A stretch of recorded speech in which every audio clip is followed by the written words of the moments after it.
Hello, welcome to the class. Hopefully you all are doing great. जैसा कि आप लोगों को पता है कि मेरा morning session which is related to transfer of property act 1882, transfer of property act 1882 and today's class related to section 35 which is election. Election में मैं आप लोगों को जो कराने वाली हूँ वो कराने वाली हूँ कि प्रॉपर्टी का अगर ट्रांसफ़र किया जाता है तो वो ट्रांसफ़र करते वक्त जो प्रॉपर्टी का ओनर होता है उसको जो राइट होता है वो राइट कैसा होता है। तो राइट उसके पास इलेक्शन का राइट होता है। और इलेक्शन का कैसा राइट होता है, उसको चॉइस करना होता है कि वो या तो प्रॉपर्टी रखे या फिर उस प्रॉपर्टी के बदले जो बेनिफिट है वो ले। तो चलिए स्टार्ट करते हैं आज का अपना लेक्चर। जैसे कि हमेशा मैं आप लोगों को बोलती हूँ, प्लीज़ कंटिन्यू बने रहिएगा वीडियो में, क्योंकि हो सकता है बहुत सारे वर्ड, बहुत सारे क्वेश्चन ऐसे होते हैं जो वीडियो के लास्ट तक चलते हैं, जो आप लोग स्किप करने की वजह से छोड़ देते हैं। तो प्लीज़ कंटिन्यू करिएगा वीडियो को। चलिए स्टार्ट करते हैं। तो आज का जो मेरा टॉपिक है वो है election of transfer section 35 which is related to Transfer Property Act 1882। Transfer of property act 1882 election. देखिए इलेक्शन होता क्या है, जब एक व्यक्ति पहले मैं आपको इससे रिलेटेड एक केस बताती हूँ जिसके अकॉर्डिंग इस सेक्शन 35 को डिफाइन किया गया था। ठीक है, तो जो मेरा पहला केस है जो मैं आप लोगों के लिए लेके आई हूँ, code ringtone versus code ringtone 1857, code ringtone versus code ringtone 1857। देखिए इस केस में एक्शन में हुआ क्या था, इस केस में ये हुआ था कि एक व्यक्ति ने प्रॉपर्टी ट्रांसफ़र करी, लेकिन उसने जब प्रॉपर्टी को ट्रांसफ़र किया तो वहाँ पे ये चीज़ बताई थी। देखिए क्या बताया गया कि जो ट्रांसफ़र हो रही है प्रॉपर्टी और वो व्यक्ति जो कि प्रॉपर्टी का ओनर है, कौन, जो ओनर है जिसकी वो प्रॉपर्टी है जो ट्रांसफ़र हो रही है, अगर वो व्यक्ति अपनी प्रॉपर्टी को ट्रांसफ़र करवा रहा है और ट्रांसफ़र करते वक्त क्या होगा, वो प्रॉपर्टी के लिए दो चॉइस उसको दी जाती है।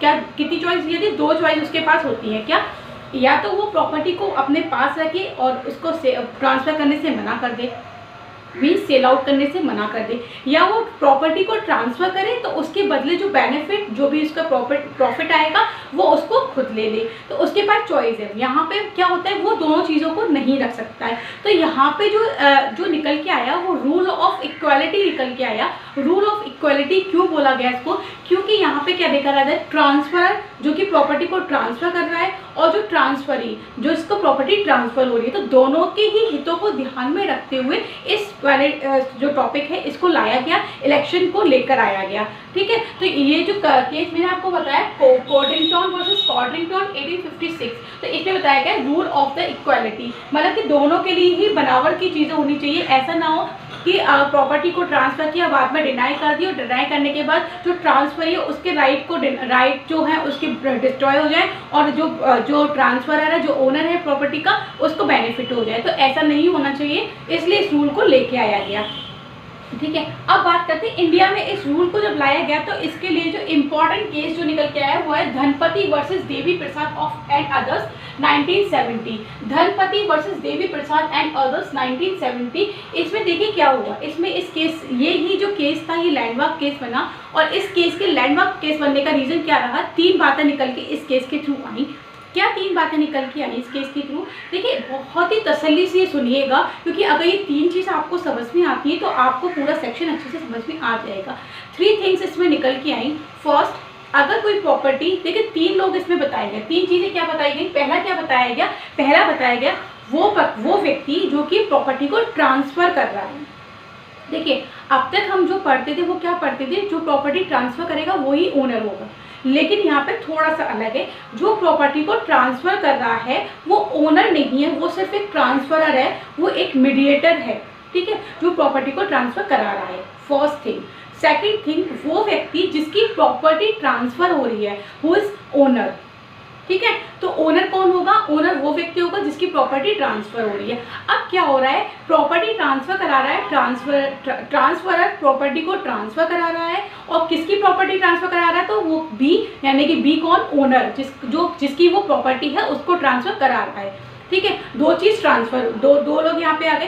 तीसरी चीज़ होती है चॉइस। चॉइस मतलब कि जो उसको इलेक्शन करना है, किसको इलेक्शन करना है, बी को। बी मीन्स जो ओनर ऑफ द प्रॉपर्टी है उसको क्या करना है, यहाँ पे इलेक्शन करना है कि प्रॉपर्टी को अगर मैं अगर जो मेरी प्रॉपर्टी ट्रांसफ़र हो रही तो मुझे क्या बेनिफिट मिलेगा, या तो मुझे वो बेनिफिट दिलाओ, नहीं दिला रहे तो मेरी प्रॉपर्टी को मेरे पास रहने दो। तो ये 3 चीज़ें आई निकल के इस केस के थ्रू। अगर इलेक्शन की बात आती है तो Dhanpati versus Devi Prasad and others 1970 का केस के थ्रू ये 3 चीज़ें निकल के आई। ठीक है, तो अब क्या है सेक्शन 35 क्या कहती है बेयर एक्ट की लैंग्वेज, वो हम देख लेते हैं। देखिए मैं इसको आपको हमेशा जैसे समझाती हूँ किसी भी चीज़ को समझने के लिए। देखिए हम बेयर एक्ट जब पढ़ते हैं तो बेयर एक्ट की जो लैंग्वेज होती है ना वो बहुत टफ टाइप की है, और सेक्शन 35 को पढ़ोगे आप तो काफ़ी लेंथी सा सेक्शन दे रखा है, और लेंथी सेक्शन के साथ साथ उसमें जो वर्ड्स यूज हुए हैं वो थोड़े से डिफ़िकल्ट है। हम ये ह्यूमन बीइंग का नेचर होता है, ह्यूमन का नेचर होता है कि जैसा वो रेक्टिफिकेशन ना करे, रेक्टिफिकेशन करके अगर वो लिख के आना चाहता है तो वो लिख के एज इट इज नहीं लिख सकता। अगर वो लिख भी आता है तो वो मार्क्स ऑब्टेन नहीं कर पाता है जो उसे ऑब्टेन करने चाहिए थे। क्यों? क्योंकि जो कॉपी को चेक करने वाला व्यक्ति होता है वो ये देखता है कि इस व्यक्ति ने रेक्टिफिकेशन किया है, पूरा का पूरा ऐसे उतार दिया है, लेकिन जो चीज़ समझानी थी वो नहीं समझा पाया है। हमें पढ़ना बेयर एक्ट से ही है, हमें पढ़ना बेयर एक्ट से ही है, उसी का इंटरप्रिटेशन करना है, उसी के शब्दों का इंटरप्रिटेशन करना है, लेकिन इस तरीके से कि हम खुद भी समझ पाएँ और दूसरों को जो जहाँ हम लिख कर आए हैं और पढ़ने वाले को भी समझ में आ जाए। तो वही सब चीज़ों को ध्यान में रखते हुए मैं आप लोगों के लिए बहुत ही ईजी तरीके से ये चीज़ लेके आई हूँ। तो पहले मैं आप लोगों को सेक्शन 35 जो समझाने की कोशिश कर रही हूँ वो इस तरीके से समझाऊंगी। एक एग्जाम्पल हम लेंगे और इस एग्जाम्पल के थ्रू मैं आपको समझाने की कोशिश करती हूँ। देखिए क्या होता है, मान लीजिए अब मैं आपको आप थोड़ा सा व्हाइट बोर्ड पे थोड़ा सा ध्यान दीजिएगा। देखिए एक व्यक्ति है ए, ठीक है, एक व्यक्ति है ए, एक व्यक्ति है बी और एक व्यक्ति है C. A b c as usual हम लेते हैं ए बी सी, वही ए बी सी है। अब देखिए ये जो ए व्यक्ति है इसको मान के हम चलेंगे ट्रांसफरर। क्या मान के चलेंगे? ट्रांसफरर। ट्रांसफरर जो प्रॉपर्टी को ट्रांसफर करा रहा है। बी जो व्यक्ति है वो ओनर है, ओनर ऑफ द प्रॉपर्टी है, ठीक है। और जो सी व्यक्ति है वो व्यक्ति जिसको प्रॉपर्टी ट्रांसफर होगी, मीन्स ट्रांसफरिंग, ठीक है। ये जो अब तीनों चीज समझ में आ गई, 3 लोगों का खेल है यहाँ पे। 3 लोग हैं जो कि प्रॉपर्टी को सेल भी करेंगे, प्रॉपर्टी का बेनिफिट भी लेंगे, प्रॉपर्टी को परचेज भी करेंगे, ठीक है। तो क्या हो रहा है, ट्रांसफर किस तरीके से हो रहा है? अब ए कहता है बी से कि आपकी जो प्रॉपर्टी है, जो आपकी ये डी जो प्रॉपर्टी है, डी जो प्रॉपर्टी है, ये मान लीजिए कोई हाउस है और इसकी कीमत है 50 लाख रुपए। कितनी कीमत है? 50 लाख रुपए की ये प्रॉपर्टी है, एक हाउस है वो। तो ये जो ए है वो बी से कहता है कि मैं आपकी प्रॉपर्टी को ट्रांसफर कर रहा हूँ, सी को ट्रांसफर करना चाहता हूँ, सी को। आपके पास 2 चॉइस हैं। क्या? आपके पास 2 चॉइस है। क्या चॉइस है? फर्स्ट चॉइस आपके पास है कि आप अगर इस प्रॉपर्टी को ट्रांसफर करना चाहते हैं तो प्रॉपर्टी को ट्रांसफर कर दीजिए और बेनिफिट को ले लीजिए, ठीक है। क्या करिए, आप इस प्रॉपर्टी को ट्रांसफ़र करवा दीजिए, मैं आपका इस प्रॉपर्टी को ट्रांसफ़र करवा देता हूँ और उससे जो कंसिडरेशन, जो प्रॉफिट मिलेगा, जो बेनिफिट आएगा वो मैं आपको दे दूँगा, ठीक है। अब 50 लाख की कीमत है इस प्रॉपर्टी की। ये कहता है कि मैं आपकी प्रॉपर्टी को कितने में, आपकी प्रॉपर्टी को 60 लाख में सेल करा दूँगा, इसको ट्रांसफ़र कर दूँगा 60 लाख में, और जो प्रॉफिट होगा वो आपके पास जाएगा, ठीक है। जो प्रॉफिट होगा वो आपके पास। अब क्या होता है, ओनर के पास कितनी चॉइस है? ओनर के पास 2 चॉइस है, या तो प्रॉपर्टी को ट्रांसफर करे, बेनिफिट ले ले, या प्रॉपर्टी को डिनाई कर दे बेचने से ट्रांसफर करने से, और अपनी प्रॉपर्टी को अपने पास रख ले। अब क्या होता है, जो ए ने क्या करा, ए ने जब ट्रांसफर कराया तो बी कहता है ओके मैं प्रॉपर्टी को ट्रांसफर करवा देता हूँ और जो प्रॉफिट होगा वो इसके पास आ जाएगा। तो यहाँ पे अब सी जो व्यक्ति है, ट्रांसफरी जो है, इसको इससे कोई मतलब नहीं, इसको किससे मतलब है? ए से मतलब है। किससे मतलब है? ए से मतलब। तो सी, ए और सी के बीच में कन्वर्सेशन होती है और ए कहता है कि मैं प्रॉपर्टी है इसको 60 लाख में बेच रहा हूँ, ट्रांसफर ही कहता है कि ओके मैं परचेज कर रहा हूँ, मैं ट्रांसफर करवाने को तैयार हूँ, ये इसका बेनिफिट इसको देता है, ये इसको होता है। तो 3 तरीके से ये चीज़ आ गई। होपफुली ये चीज़ आप लोगों को समझ में आ गई होगी किस तरीके से ट्रांसफर ऑफ प्रॉपर्टी होता है। और जो ओनर ट्रांसफर होता है यहाँ पे वो एक अलग थर्ड पर्सन होता है, जो कि एक अलग पर्सन है जो थर्ड पर्सन से बात करेगा किसके लिए? प्रॉपर्टी को ट्रांसफर कराने के लिए। होपफुली आप लोगों को ये चीज़ समझ में आ गई होगी, ठीक है। देखिए सेक्शन 35 जो बात करता है वो 3 तरीके, 4 इवन तो 5 तरीके के एक्ट्स के साथ मिलकर चलता है सेक्शन 35। अगर हम सेक्शन 35 को पढ़ रहे हैं तो सेक्शन 180 से लेके 190 of succession the Indian succession act 1925 को हमें नहीं भूलना है। किसको, इंडियन सक्सेशन एक्ट 1925 के सेक्शन नंबर 180 से लेके 190 तक, जिसे हम कोरिलेट करके पढ़ेंगे, उसे हमें नहीं भूलना है, क्योंकि वहाँ पे जो बातें की गई हैं वो यही की गई हैं। सेकेंड थिंग हमें याद रखनी है, इक्विटी, जो हम इक्विटी ऑफ लॉ पढ़ते हैं उसे याद रखना है, क्योंकि यहाँ पे दोनों के बेनिफिट्स को देखा गया है, सिंपल एक के बेनिफिट को नहीं। तीसरी बात हमें याद रखनी है, यहाँ पे ये जो प्रॉपर्टी का जो ट्रांसफर का खेल जो चल रहा है वो दोनों तरीके की प्रॉपर्टी पे चल रहा है, मीन्स मूवेबल और इमूवेबल। ओके, मूवेबल और इमूवेबल दोनों तरीके की प्रॉपर्टी पे ये कार्य करता है। तीसरी बात यह है कि irrespective of any religious, means Hindu, Muslim, Sikh, ईसाई जो भी होगा उस पर ये सेम रूल फॉलो होगा, ठीक है, इररिस्पेक्ट ऑफ एनी रिलीजियस।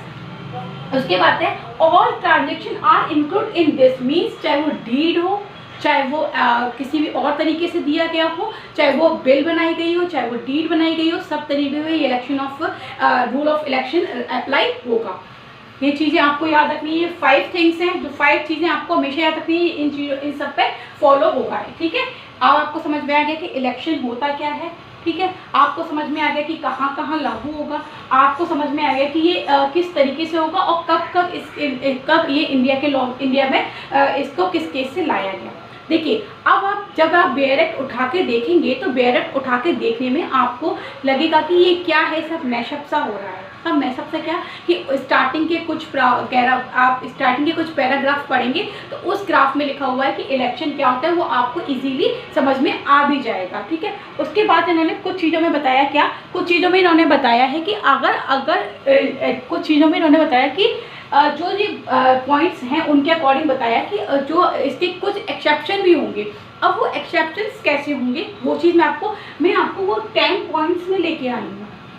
मैं आपके लिए वो सारी चीज़ 10 पॉइंट्स में लेके आई हूँ, जहाँ आपको पूरा का पूरा सेक्शन इजीली समझ में आ जाएगा। तो डिफाइन कर रही हूँ मैं आपको वो चीज़ें, हो सके तो आप इन चीज़ों को नोट डाउन कर लीजिएगा, आपके लिए बेनिफिट होंगे। जब आप बेयर की लैंग्वेज पढ़ोगे, मेरे द्वारा दी गई जानकारी को लोगे, तो हो सकता है वो आपके लिए काफ़ी हितकर हो, काफ़ी आपको ईजीली समझ में चीज़ें आ जाएँ। तो ईजीली समझने के लिए ही मैं आपके लिए लेके आई हूँ। देखिए, फर्स्ट पॉइंट इसका कहता है, 10 पॉइंट्स मैंने बताया ना, 10 पॉइंट्स मैं आपको पढ़ाऊँगी। इसके 10 पॉइंट्स में से फर्स्ट पॉइंट कहता है transfer profess to transfer property not is own, means जो ट्रांसफरर जो है, जो प्रॉपर्टी को ट्रांसफर कर रहा है ना, वो प्रॉपर्टी को एज ए प्रोफेशन ट्रांसफर कर रहा है। जैसे कि मैं आपको एक एग्जांपल दे दूँ, जैसे दलाल होते हैं ना, जैसे ब्रोकर्स जो होते हैं, जो प्रॉपर्टी को ट्रांसफर करवा रहे हैं, प्रॉपर्टी को सेल करवा रहे हैं, उसी तरीके से इस बंदे को समझ लीजिए आप, ठीक है। तो क्या हो रहा है, transfer profess to transfer property not is own, यानी कि जो प्रॉपर्टी जो ट्रांसफरेबल है वो ट्रांसफरेबल प्रॉपर्टी होनी चाहिए, उसकी खुद की प्रॉपर्टी नहीं होनी चाहिए, ठीक है। सेकंड पॉइंट है benefit come from on the owner of the property, मतलब जो बेनिफिट आ रहा है ना, जो उस प्रॉपर्टी से बेनिफिट आ रहा है, वो प्रॉपर्टी का बेनिफिट किसको मिलना चाहिए, ओनर ऑफ द प्रॉपर्टी को मिलना चाहिए, ओनर ऑफ द प्रॉपर्टी को मिलना चाहिए। थर्ड इन्होंने बताया part of the same transaction, means अब देखिए, इसमें एक चीज़ और आप इंक्लूड कर सकते हो, इसमें एक चीज़ और आप अपने नोट्स में ऐड कर सकते हो। क्या, ये जो ट्रांसफ़र होता है ना, ये जो ट्रांसफ़र होता है, ट्रांजैक्शन जो होती है, वो कैसी ट्रांजैक्शन है, कंप्लीट ट्रांजैक्शन है, मीन्स कि पूरा का पूरा ट्रांजैक्शन होगा। ऐसा नहीं है कि मान लीजिए एक हाउस है जो कि इन्होंने सेल किया हुआ है, सेल करने की बात चल रही है 50 लाख में। अब ये कहते हैं कि इसके संग जो ये वाला रूम है ना, ये भी मैं लेना चाहता हूँ, या कहते हैं कि ये वाला जो रूम है ना, ये मैं नहीं लेना चाहता हूँ। तो ऐसा नहीं होगा, जो ट्रांसफ़र होगा वो कंप्लीट ट्रांसफ़र होगा। जिस प्रॉपर्टी की बात चल रही है उसका क्या होगा, वो कंप्लीट ट्रांसफ़र होगा, वो कंप्लीट ट्रांसफ़र होगा।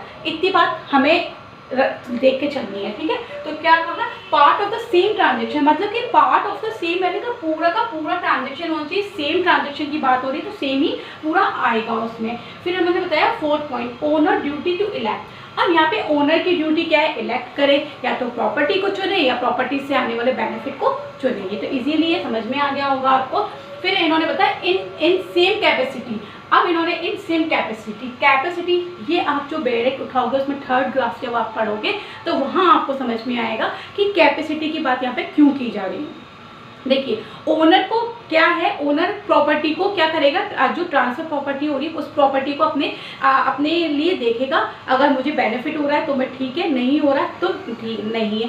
अब क्या बात होती है, आप कभी कभी आपने देखा होगा कि क्या होता है कि दोनों पर्सन वही व्यक्ति होता है, लेने वाला भी देने वाला भी। अब वो कहता है कि एक जगह मैं अपनी ठीक है मैं अपनी ओनरशिप छोड़ देता हूँ, दूसरी जगह में उसको एक्सेप्ट कर लूँगा। इस तरीके के जब ट्रांजेक्शन होते हैं ना, तो वहाँ पे क्या होता है, कैपेसिटी के ऊपर डिपेंड करता है कि वो किस कैपेसिटी में आके उस चीज़ को पूरी तरीके से बेनिफिट ले पाएगा।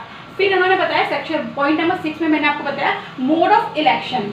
अब मोड ऑफ इलेक्शन क्या है कि क्या किस तरीके से इलेक्शन करेगा, ये चाहे तो वो एक्सप्रेसली कर सकता है, चाहे वो इम्प्लाइडली कर सकता है, चाहे तो वो बोल के कर सकता है, चाहे वो साइलेंट यानी किसी कार्य के द्वारा कर सकता है। अब एक्सप्रेसली मतलब उसने कहा कि ठीक है मैं इस प्रॉपर्टी को ट्रांसफर कर रहा हूँ, इसका बेनिफिट मुझे आप दीजिए।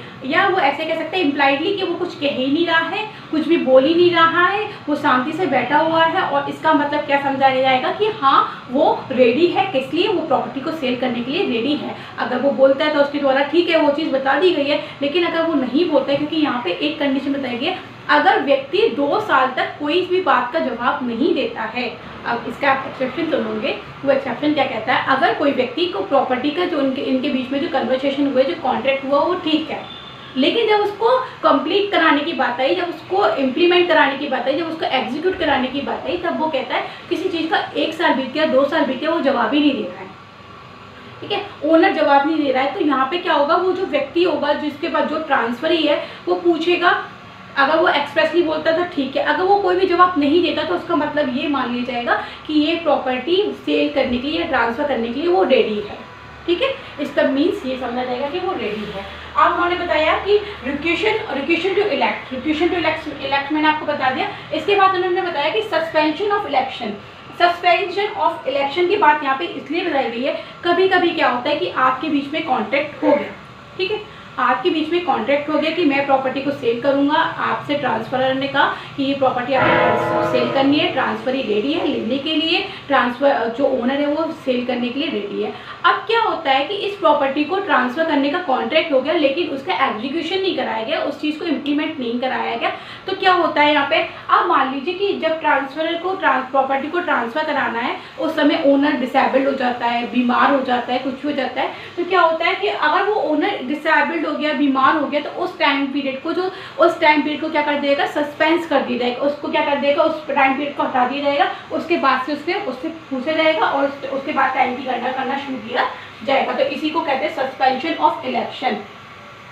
ठीक है, उसके बाद 9.9 है इलेक्शन अगेंस्ट ट्रांसफरी। अगर मान लीजिए इलेक्शन अगेंस्ट ट्रांसफरी, बहुत ही इंपॉर्टेंट है ये क्वेश्चन, हमेशा एग्जाम पे आता है। और इसका जो एग्जाम्पल, इसका जो इलिस्ट्रेशन दिया हुआ है ना 800 रुपीज़ में सुल्तानपुर वाली जो प्रॉपर्टी का, उस इलस्ट्रेशन को आप लोग जरूर पढ़िएगा। उसी के बिहाफ में मैं आपको ये समझा रही हूँ। इन्होंने बताया कि इलेक्शन अगेंस्ट ट्रांसफर। अब मान लीजिए कि एक व्यक्ति जिसने प्रॉपर्टी ट्रांसफर करी थी, यही वाला एग्जाम्पल पे आ जाइए, ए ने प्रॉपर्टी बी की ट्रांसफर कराई सी को। ठीक है, इसने इसको पे किया, कितना पे किया, 60 लाख रुपीज़, कितना पे किया, 60 लाख रुपीज़ इसने पे करा था। ठीक है, अब क्या होता है कि ये प्रॉपर्टी ओनर ने देने को रेडी हुआ था, वो ओनर कहता है अब मुझे ये प्रॉपर्टी ट्रांसफ़र नहीं करनी है।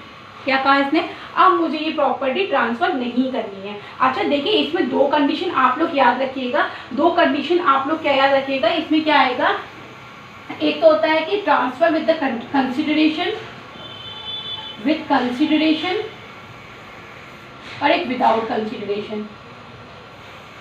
ठीक है, विद कंसिडरेशन, विदाउट कंसिडरेशन। अगर ये होता है कि प्रॉपर्टी को ट्रांसफर किया गया है और विद कंसिडरेशन किया गया है, तो क्या होगा, जो इसका जो बेनिफिट होगा ना, देखिए प्रॉपर्टी की जो कीमत है 50 लाख रुपए जो कीमत है प्रॉपर्टी की, उस कीमत को क्या किया जाएगा, इसमें इंक्लूड किया जाएगा। और जो ट्रांसफरी है उसको, ये जो ट्रांसफरर है ना, वो ट्रांसफरी को प्रॉपर्टी की कीमत के बदले का भुगतान करेगा। क्यों करेगा, क्योंकि इनके बीच में जो डील हुई थी उसमें ट्रांसफरी के अगेंस्ट इसने इलेक्शन किया, और इससे क्या हो रहा है, को ट्रांसफरी। देखिए ये दोनों जो पॉइंट है ना, ये मिले जुले पॉइंट है। इसमें इन्होंने बताया इलेक्शन अगेंस्ट ट्रांसफरी, और 10 बनाया राइट ऑफ डिसअपॉइंटेड ट्रांसफरी। मतलब अब क्या होगा, इन्होंने इसके अगेंस्ट में ट्रांसफर कर दिया, लेकिन इससे क्या हो रहा है, डिसअपॉइंट कौन हो रहा है, निराश कौन हो रहा है, ट्रांसफरी निराश हो रहा है। तो अब मैं आपको जो एग्जाम्पल बता रही हूँ, देखिए दो तरीके के ट्रांसफर मैंने आपको विद कंसिडरेशन और विदाउट कंसिडरेशन। अगर प्रॉपर्टी का ट्रांसफर विद कंसिडरेशन हुआ है तो उसको भुगतान करना पड़ेगा। अगर विदाउट कंसिडरेशन है, एज ए गिफ्ट और एज ए वो दिया है, तो वहाँ पे क्या है, इनको किसी भी तरीके का भुगतान तो नहीं करना है। तो बात करेंगे हम सिर्फ विद कंसिडरेशन, यानी कि अगर उन्होंने इस चीज़ का प्रतिफल दिया है, प्रतिफल लिया है, तो उसके लिए क्या करना होगा। अब क्या बात आती है कि ये ट्रांसफरर है, इसने जो प्रॉपर्टी ट्रांसफरी को ट्रांसफर करवाई थी, ए ने कहा, अब क्या होता है, अगर देखिए ये जिंदा है, अब क्या हुआ, मान लीजिए कि जिस दिन ट्रांसफर होनी है उससे पहले की डेट पे ए की डेथ हो जाती है, ए की क्या हो जाती है, डेथ हो जाती है। तो क्या होगा, जो प्रॉपर्टी का जो ट्रांसफर, जो बेनिफिट था, जो भी कुछ भी था, वो किसके पास चला जाएगा, वो ए के जो हेयर्स होंगे, ए के जो रिप्रेजेंटेटिव होंगे ना, लीगल रिप्रेजेंटेटिव, उनके पास चला जाएगा। इनकेस अगर वो नहीं भी जाता है, अगर नहीं मरता है या तो डिसेबल्ड हो जाता है, तो क्या होगा, इसके पास आ जाएगा। लेकिन जो ट्रांसफर या अब उसका क्या होगा, क्योंकि वो तो बेचारा फंस गया ना बीच में। तो अब इसके लिए क्या होगा, यहाँ पे एक रूल है, वो रूल क्या है कि अगर प्रॉपर्टी का ट्रांसफर किया और ट्रांसफर और जो ओनर है उसने क्या करा, इलेक्शन अगेंस्ट कर दिया ट्रांसफरी के, तो क्या होगा, ये जो डिसअपॉइंट ट्रांसफरी है ना, उसको क्या मिलेगा, प्रॉपर्टी की कीमत के बदले, प्रॉपर्टी की जो एक्चुअल कीमत है कितनी है, 50 लाख रुपीज़ है ना, वो 50 लाख रुपीस क्या होगा, वो ट्रांसफरी को वापस किए जाएंगे। और जो एक्चुअल में जो इसको 10 लाख का जो फायदा हुआ था, वो किसके पास आ जाएगा, ट्रांसफरर के पास आ जाएगा। आगे बात समझ में नहीं आई तो फिर से सुन लीजिए। अगर ट्रांसफरर ने प्रॉपर्टी को ट्रांसफर करवाया ट्रांसफरी को, अब ए ने इलेक्शन किया अगेंस्ट में ट्रांसफरी के, अब क्या हुआ, डिसअपॉइंट कौन हो रहा है, यहाँ पे डिसअपॉइंट हो रहा है कौन, ट्रांसफरी हो रहा है। निराश कौन हो रहा है, ट्रांसफरी हो रहा है। लॉस किसको हो रहा है, ट्रांसफरी को हो रहा है। तो यहाँ पे रूल है, अगर आप जितना जितना इन्होंने, क्योंकि इसको इससे तो कोई मतलब नहीं है, इसको किससे मतलब है, ए से मतलब है ना। तो ए क्या करेगा, जो इसकी जो कीमत होगी ना, जो 50 लाख रुपए इस प्रॉपर्टी की कीमत है, वो प्रॉपर्टी की कीमत के बराबर के भुगतान किसको करेगा, ट्रांसफरी को करेगा। और वो ट्रांसफरी इसके इस बेनिफिट को लेने का अधिकार रखता है, यही इसके राइट्स होंगे ना। तो होपफुली आप लोगों को ये चीज़ समझ में आ गई होगी। अगर कोई चीज़ में प्रॉब्लम आती है, कहीं भी कुछ भी कंट्रैक्ट दिखता है, कुछ भी प्रॉब्लम आती है, आप लोग मुझसे डिस्कस कर सकते हैं। और जैसे कि मैं आपको हमेशा बताती हूँ कि नीचे डिस्क्रिप्शन बॉक्स दिया हुआ है, कमेंट बॉक्स दिया हुआ है, आप वहाँ पे कमेंट करके एनी क्वेश्चन, जो भी आपके मन में डाउट हो, कोई क्वेरीज हो, आप कुछ भी मुझसे पूछ सकते हैं अगर कुछ भी प्रॉब्लम होती है आप लोगों को तो। ठीक है, तो ये था मेरा आज का topic, election, rule of election, election of transferor. Hopefully आप लोगों को समझ में आ गया होगा। अगर समझ में आ गया हो तो प्लीज़ वीडियो को लाइक, शेयर, सब्सक्राइब करना ना भूलें। शेयर ज़रूर करें जिससे और लोगों को भी फ़ायदा हो। Thank you so much for the class. और साथ में जैसा कि हमेशा मैं आप लोगों को बोलती हूँ, हंसते रहिए, मुस्कुराते रहिए, प्यार बांटते रहिए और हाँ, सम्मान दीजिए, सम्मान लीजिए। Thank you.